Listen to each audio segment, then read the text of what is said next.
Welcome to Resume 101. I'm Mary Isla Ward with Horizon Point Consulting. We are a firm that specializes in helping bring passion and productivity to the workplace. And it's exciting to spend some time with you to help you as you work to get your resume in a fashion that is going to be noticed by employers so that you can exhibit your talent, your passion, and your productivity in the workplace. To get started, we always like to create a roadmap for where we're going with any seminar. Today, we'll discuss the purpose of a resume. Before we do anything, it's always important to know why we're doing it by outlining the purpose. Secondly, we'll talk about how to format a resume, whether that be chronological or functional, in a way that's going to speak to the jobs that you're applying for and your skills. Next, we'll talk about what your resume needs to include. It's important to realize that based on the job opening, there are different things that will need to be included, but they're standard things like your contact information and your work history and your education that we'll discuss in terms of how you need to format that on the resume, where you need to put that on your resume, and how to make it stand out to employers. Next, we'll talk about what not to include on a resume. Oftentimes, the things that prohibit us from getting the interview that we want are things that we've included on their resume that should not be there, that do not put us in the most favorable light to employers. So, we'll discuss what does not need to be included on a resume. Most importantly, we'll talk about the best practices that are out there in the industry today to get your resume noticed by employers. Most employers spend 6 seconds if you're submitting your resume to a recruiter or a hiring manager, they will spend about 6 seconds looking at your resume. So if you count 1, 2, 3, 4, 5, 6, it's important to know what you need to convey most in those 6 seconds by where you put things on the resume and also how you can cater the resume to the job posting for which you're applying. And we include a bonus here in our Resume 101 on cover letters. Oftentimes, a cover letter is also asked to be included when we apply for job openings. And the purpose of a cover letter is different than the purpose of a resume. So, we'll talk about what to include in a cover letter and provide you with a template for framing your thinking on how to draft cover letters based on the job opening. Okay, to get us started, we'll talk first about the purpose. And it's important to realize that the resume is a marketing tool. It's a tool for you to be able to get your foot in the door for an interview. I would doubt that any of you who are participating have been able to get a job solely through your resume. It's not the only thing that's going to get you a job. It's your foot in the door for that next step so you can convey why you're the best person for the job in an in-person or over the phone or virtual interview. The tool is a marketing tool, and oftentimes we neglect to be our own biggest cheerleader. We need to be able to market ourselves through the resume and highlight things that we've accomplished.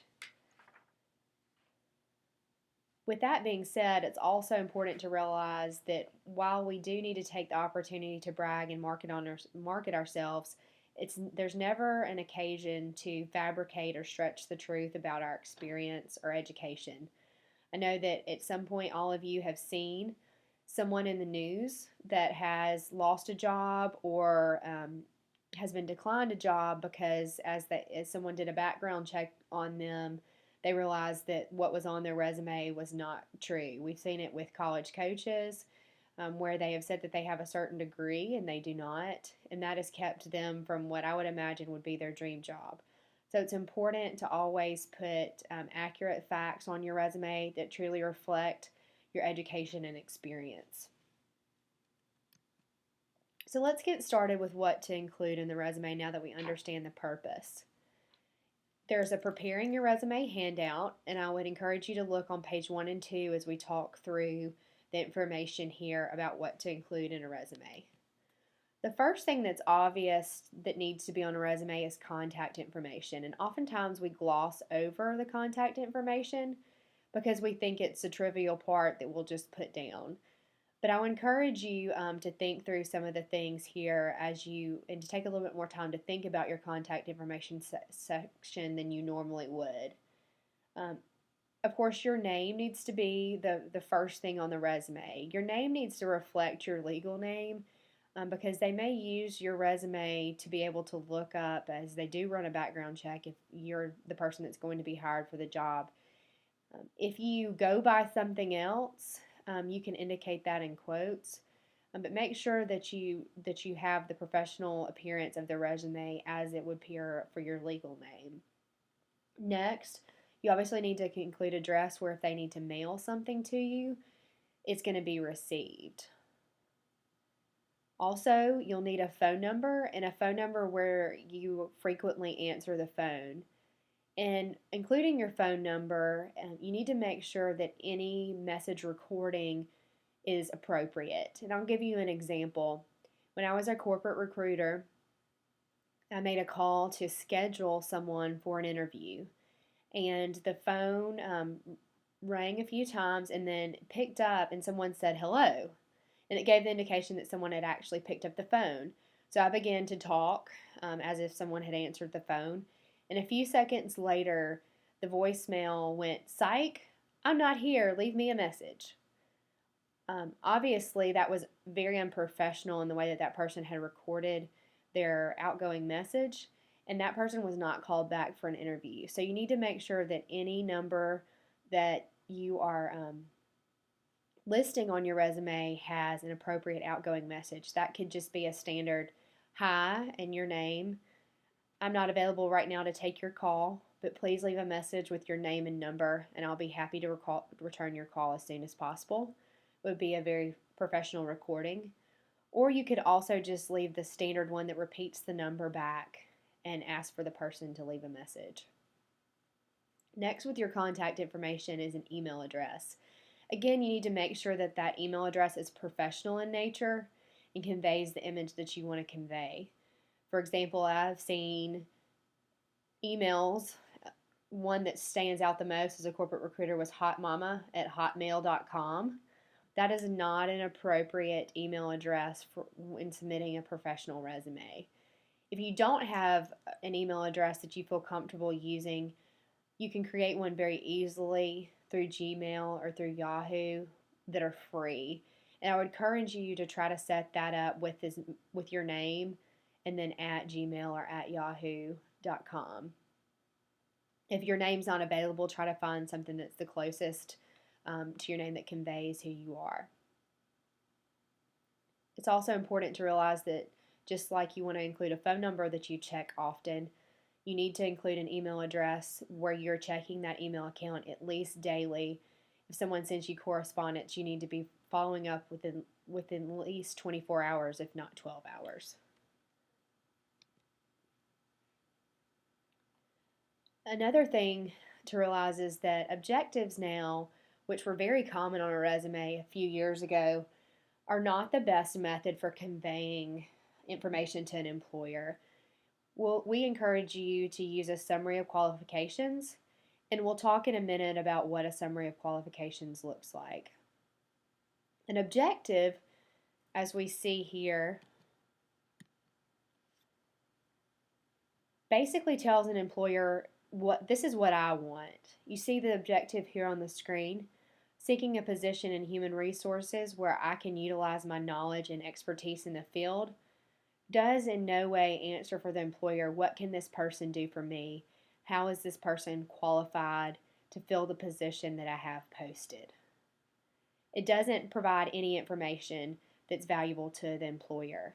And so why would you want to waste your 6 seconds that you have on something that doesn't give the employer any information about how you can succeed on the job and how you can fulfill their need?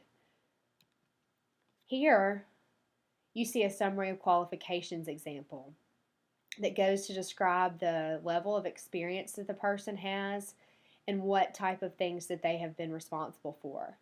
It also speaks to some soft skills that the person has, like communication skills and organizational skills and analytical and problem solving abilities.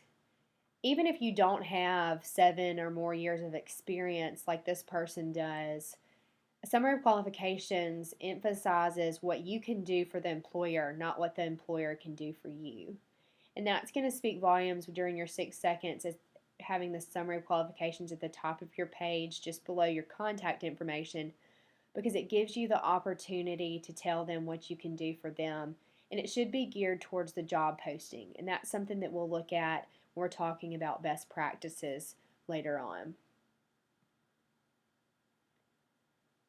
So we strongly encourage you to consider a summary of qualifications, and your handout, as you saw on page 1, can give you some food for thought on how you define successes and qualities that you have that are going to lead to a proactive and results-oriented summary of qualifications that's going to stand out to the employer.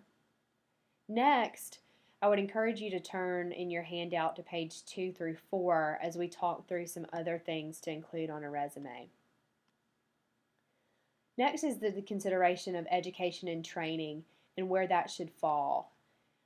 If the job posting that you're applying for requires a certain level of education or a certain kind of training, then that needs to come immediately after the summary of qualifications. So, for example, if you are applying for an accounting position and it requires a CPA and a bachelor's degree in accounting, that needs to be listed prominently so that when you get your 6 seconds, it's obvious that you have that qualification. You meet that qualification in your and it's listed in your education and training section.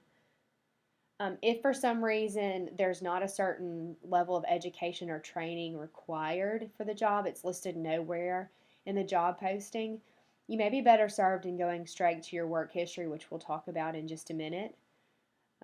It's always important, as you'll see throughout we talk through the seminar, that you need to cater your resume to the job opening. And so this is another example of looking at the job posting, seeing is what is required, and listing that education and training next if it is required.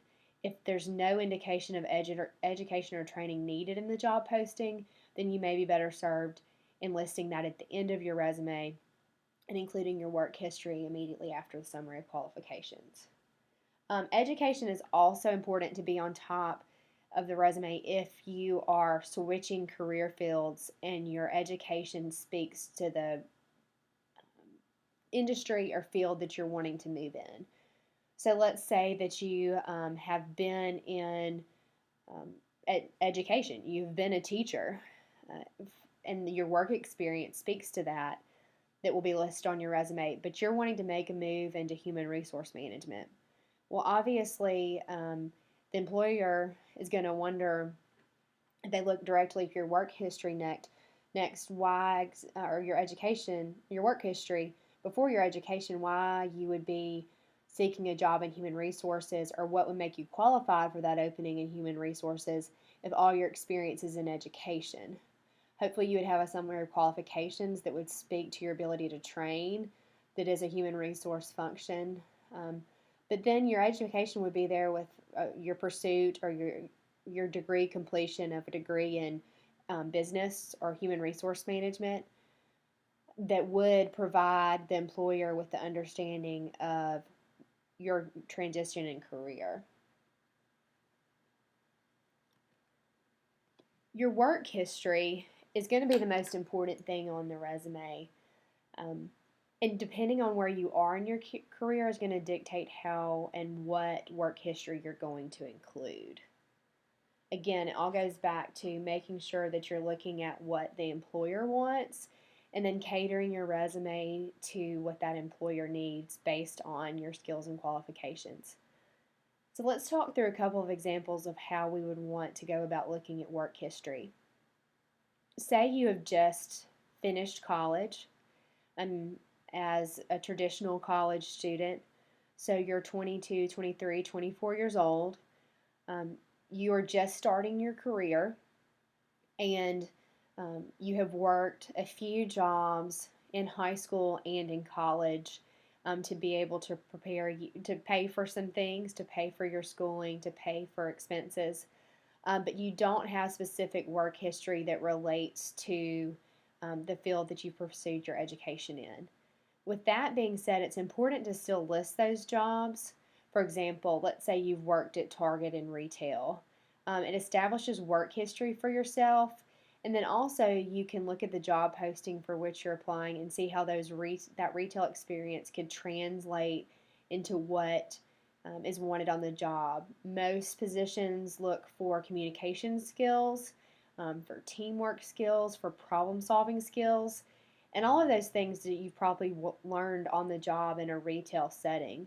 So it's important to list those things and make sure you capture your experience, say as a cashier or as a retail clerk or as a retail salesperson, to cater to that opening. You need to list that work experience.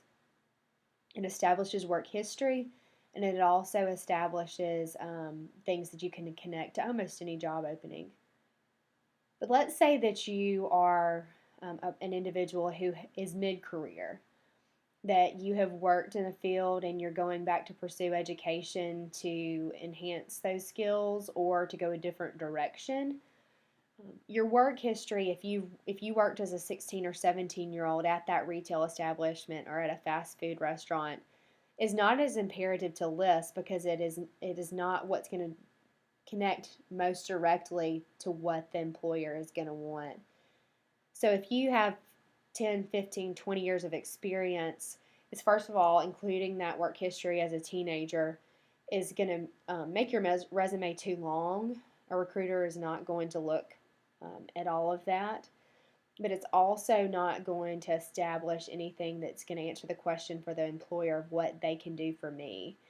So it's important to look at how your skills that you have in your career translate to that next position that moves you up in your industry and in your field, or to how you have transferable skills if you're trying to make your career change. And we'll provide some examples of those in a minute. Formatting is a question that people often ask. How should I format my resume to speak most directly to the employer? I would encourage you to consider that the most important thing to look at in your resume is not necessarily should I do a chronological or functional resume, but what matches the job opening that I'm applying for, and how are the things that I'm listing in that work experience, whether it be chronologically based or functional based, is it answering the question what can for the employer what you can do for them? So, for example, here is a chronological resume formatted, and you see at the top the contact information and then the education. This would be an example of someone who has just recently completed their degree, has some work experience, as you see with this person in retail, but maybe wanting to transition out of a retail environment or a part-time retail environment to work in something more full-time that utilizes more fully their education. If you look at this, though, what might be missing? There's no summary of qualification on this resume, and whether you're doing a functional or a chronological resume, we encourage you to take 2 to 3 sentences, as we mentioned before, to capsulate yourself in 2 or 3 sentence statement in your summary of qualification that speaks to the job opening. So this would be something that should be added to this chronological resume. You see here an example of a functional resume. As you go down this resume, there is the listing of work experience, but all it does is list employers and dates of employment instead of putting the experience or the task or results achieved on the job in bullet statements tied to each position. This is an example of someone who has a certain skill set that is wanting to be highlighted. And functional resumes are good if you have been in a series of positions with a different company that shows that are very similar. So the bullets that you would list under, let's say you have 3 different jobs that you've had or 3 different employers, and you're pretty much doing the same thing in each of those positions. Instead of repeating yourself under each of those work experience statements, it would be a better use of space and would convey information better to summarize those in a functional format and then list those employers and those position titles and dates of employment at the end of the resume. Basically, what you're conveying is that I have built these skill sets up over a diversity of jobs or employers, and you want to make sure you're presenting that information in the skill set that you have first. You see here that the paragraph statement for this person is a very good summary of qualifications. And I would imagine if you looked at the posting that he is applying for, that an associate's degree in automotive service technology may be something that is required, as well as the areas of strength that he lists there.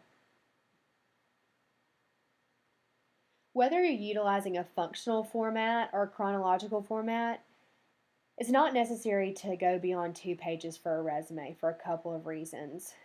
One is because in 6 seconds, someone is not going to look beyond a couple of pages.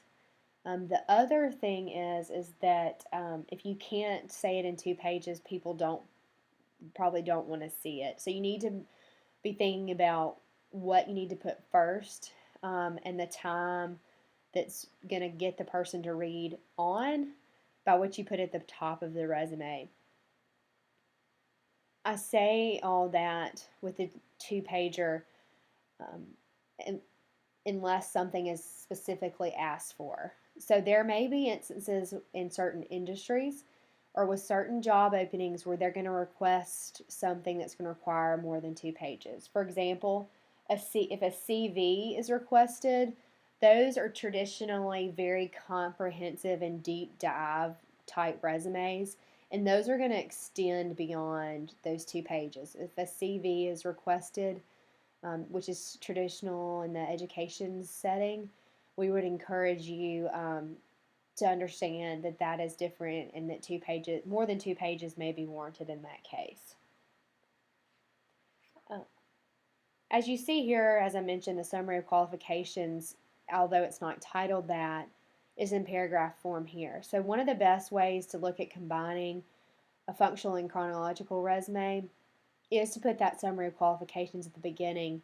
Then you could go into a chronological resume, because that is, even though it's been used for a long time, what most people use and what most recruiters prefer to look at is a chronological resume.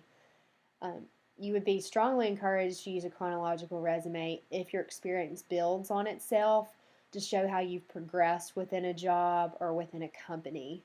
That gives the employer who's reviewing your resume the opportunity to see the growth that you've exhibited through your skills. As I mentioned at the beginning, it's important to realize that there are things that you should not include in a resume.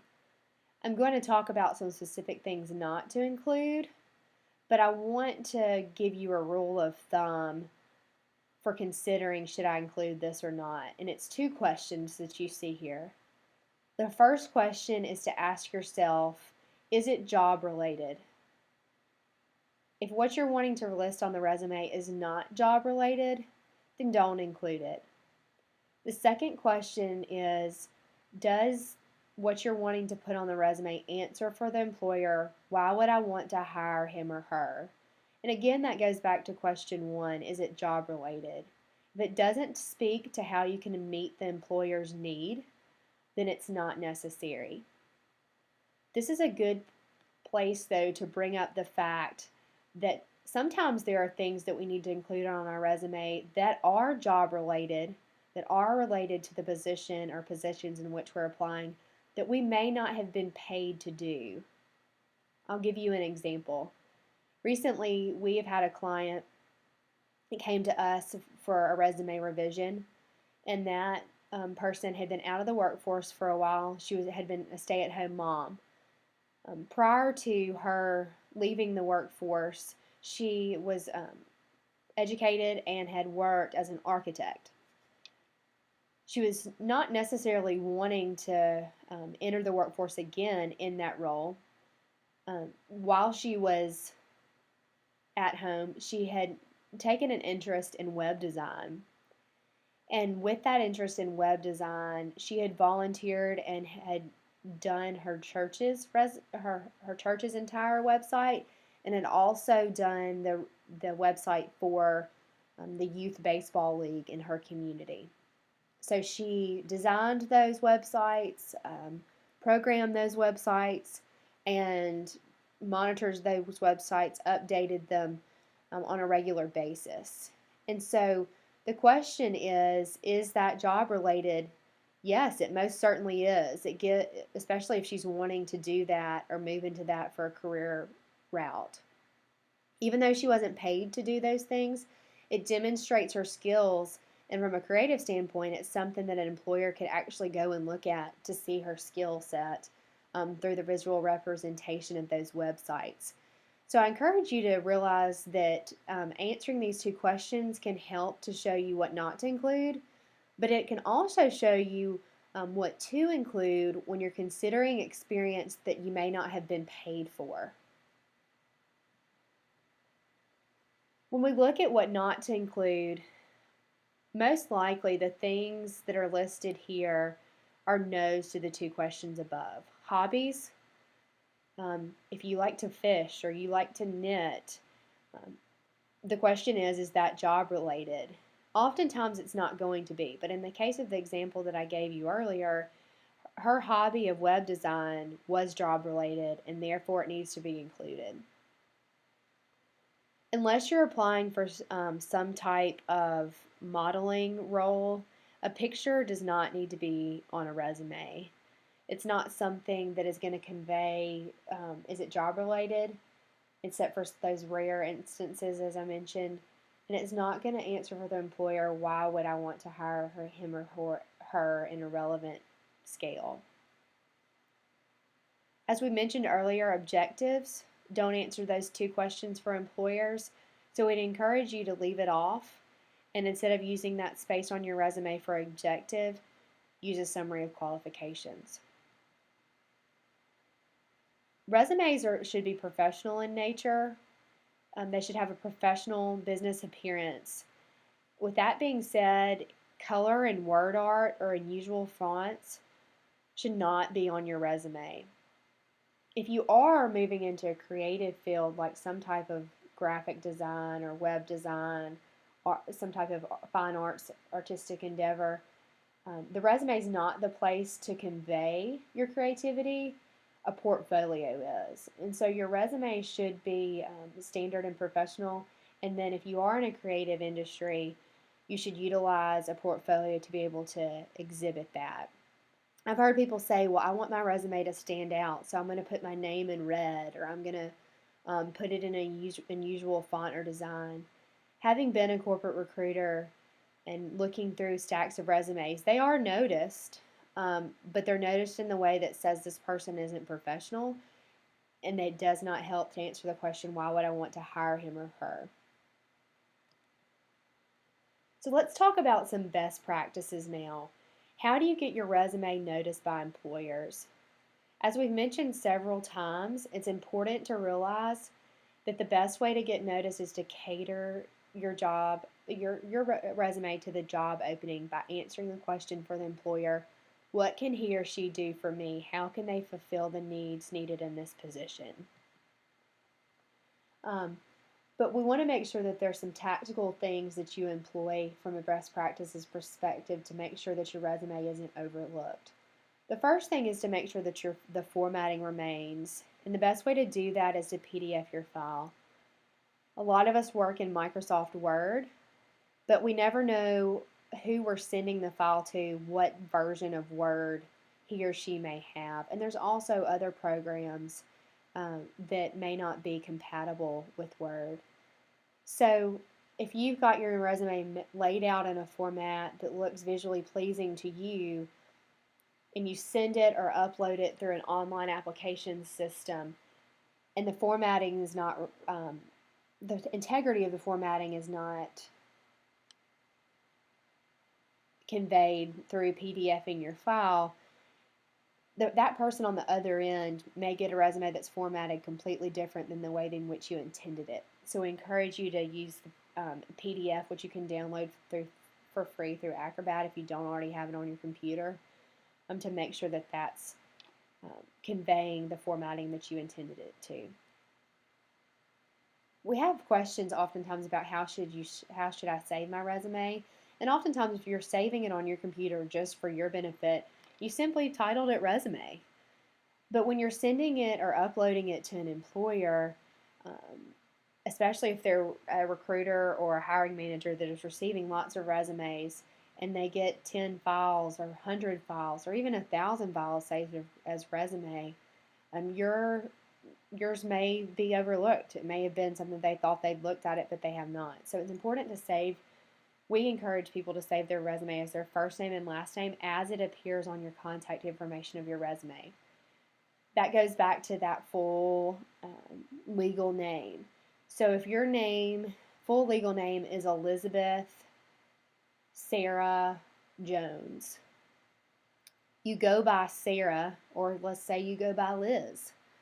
Saving it Liz Jones is going to be confusing for the employer if they open it up and it says Elizabeth Sarah Jones. Even though it's obvious that the Liz comes from the Elizabeth, making sure that you have things consistent is going to leave is going to leave it where there's not questions on the end of the employer. And like we mentioned at first, the customizing your resume for the job opening is the most important best practice. And that goes beyond just the tactical formatting of your resume. We'd like to show you an example here of how you can do that. You need to customize your resume every time you look at a different job posting. So we encourage you to get a good, strong, standard resume, and then every time you apply for an opening, to pull the posting and to look to see what's required. One neat way to be able to visually see what keywords should I include, what should I make sure that I have there, in particular in the summary of qualifications, is to use a tool online called tagcrowd.com. tagcrowd.com. So here's an example of a posting that we've pulled. And what we've done is we've copied this posting and then pasted it into TagCrowd. And here you see a visual representation of the words that are most prominent in that job posting. So what would you want to make sure that your resume targets? Obviously, your experience in marketing, social media marketing, that the word social is very prominent in that, content and developer, enterprise, experience and engage, all those are large. So content development marketing or social media content, you'd go back to the posting and make sure that you understood the context of where these words stand out. But you'd be missing the boat if you submitted a resume and did not emphasize the experience related to the words in bold. Another thing to see is that Microsoft is there, referring back to the job posting to say, okay, what type of Microsoft computer experience or skills do I need to have to emphasize on my resume? Next Labs is there. That would be something that you would need to go back and look and see what the reference is on the job posting to include experience that you have related to that. You also see Bachelor up there in the right hand corner. That's smaller. Looks like it's maybe only mentioned once or twice, but that more than likely is going to key you into the fact that a bachelor's degree is either required or preferred. So making sure that you go and look at that to see what the context of it is and include that as well. Cover letters. As I mentioned at the beginning of our seminar, cover letters are something that are oftentimes included or attached with a resume to submit for a job opening, but they have a different purpose than a resume. Cover letters should seek to convey more information beyond what the resume does. And so we offer up this paragraph format of what should be used and said in each paragraph for you to consider as you draft a cover letter. The first paragraph should include how you found out about the opening and why you're interested in that opening. So What skills, experience, or interests or passions do you have that lead you to be interested in that job or that employer? It's oftentimes important to realize that there are different employers of choice. And so in that paragraph, you may want to emphasize why you're interested in working for whatever company it may be, by bragging quite simply on that employer. The second paragraph should include why you're uniquely qualified for the role. And so this is where it can help you convey information that may not be easily conveyable through your resume. So, for example, um, one thing that we talked about earlier. Say all your work experience is in education. You've been a teacher for 15 years, let's say, but yet you've gone back to school to get a bachelor's degree in human resource management with a real interest in training and development, and you want to help connect the dots for the employer of why you're making that transition. So you can emphasize how all your education and teaching experience lends itself well to the knowledge and skills that you developed in training, and how your bachelor's degree in human resources gives you the more holistic picture of human resources with that concentration in training and development. You can also, we would encourage to think in a way that makes it really clear for the employer how you have the qualifications for the job, and you map them to yours. So, for example, creating just a basic chart that says your qualifications and my qualifications. For example, a posting may say a bachelor's degree in business, marketing, or related field. Your box would then read bachelor's degree in marketing from the particular university, such as Athens State University, and the date in which that degree was obtained. Something else that may be listed as a required qualification is knowledge of Microsoft Office, including Word, PowerPoint, Excel, and Access. In your box, you would list something along the lines of how many ever years of experience you've had utilizing that software program. So 6 years of experience utilizing Word, Excel, PowerPoint, and Access. And you can continue on to hit all of those required and or preferred qualifications listed. So it's very clear that you have those things, and it's not something that the employer then flips to your resume and is trying to hunt to see if you actually meet the required and or preferred qualifications. The last paragraph is designed to close in a way that states how you'll follow up with them about the job opening. So that will be, I will follow up with you next week to touch base about the position and where the hiring process is. And hopefully you'll be able to do that through email or through a phone call. If there's not contact information listed when you're applying for a job, you can simply close by saying, I'd appreciate the opportunity to discuss how my skills and experience match the needs that you have, and leave it at that. Sign it sincerely. Sometimes a visual representation of what we're talking about is easier than trying to describe what a cover letter or a resume would look like. So you see on your screen here an example of what we're talking about, of how your cover letter would look, and it gives you an example of how that second and third paragraph outlines how you're uniquely qualified for a role based on why you're passionate about the opening and how the qualifications match that.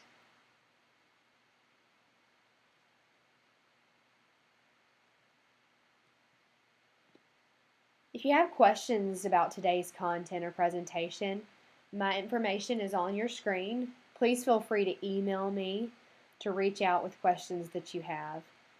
Our company website is also listed there.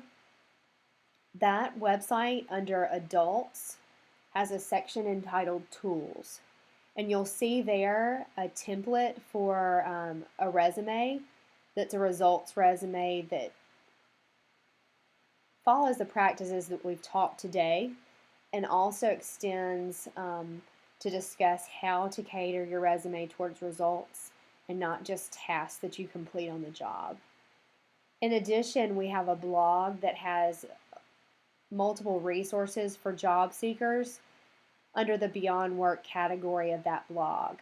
For example, with the cover letters that we mentioned in charting out your cover letter, there's a blog post there that gives you a visual of how to chart out your cover letter that may be valuable for you. There's also a posting about what we described in terms of utilizing TagCrowd as a way to know what keywords to include on your resume. Those are just a couple of examples of the resources that are there. Our blog is posted on Mondays and Thursdays, and so it's something that you can follow and subscribe to by visiting the blog page at the website you see there and just simply submitting your email address in the subscribe box that's at the top of the blog. We want to make sure that you're able to convey your skills and your talents and your passions through a resume and cover letter in a way that leads you to passion and productivity on the job, that's a benefit to you and that's a benefit to the employer. We look forward to answering any questions you have, and we hope that you found this information valuable.